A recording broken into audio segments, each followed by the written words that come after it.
Welcome to Hank's Place. The death, burial, and resurrection of our Lord Jesus Christ is life-changing for all who believe. Sins forgiven. Sin's penalty paid. Oh, relationship restored. Last Sunday I shared the mystery of God, Christ in us, all because of Jesus at Calvary. And there's yet more. Believers have been co-crucified with Jesus. It's written right here in Galatians 2:20. I read from the Passion Translation. My old identity has been co-crucified with Christ and no longer lives. Co-crucified with Jesus. Continuing. And now the essence of this new life is no longer mine, for the Anointed One lives his life through me. My friend, we live in union with Jesus. Paul adds, my new life is empowered by the faith of the Son of God. Did you hear that? Our new creation lives are empowered by Jesus' faith expressed toward us. Jesus, who gave himself for us, is now dispensing his very life into ours. And his life is creative. His life is fulfilling. As Paul told the Ephesians, that because they were joined to Jesus, the Anointed One, they had become his poetry, a recreated people that will fulfill the destiny that he had given each one of them.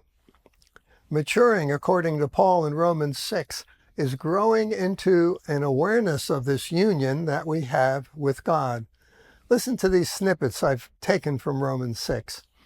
We have died to sin once and for all as a dead man passes away from this life.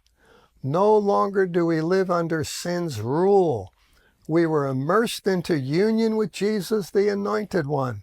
Yes, we've been immersed into union with his death. We were co-buried with him so that when the Father's glory raised Christ from the dead, we were also raised with him. Yes, we have been co-resurrected with him into freshness of new life.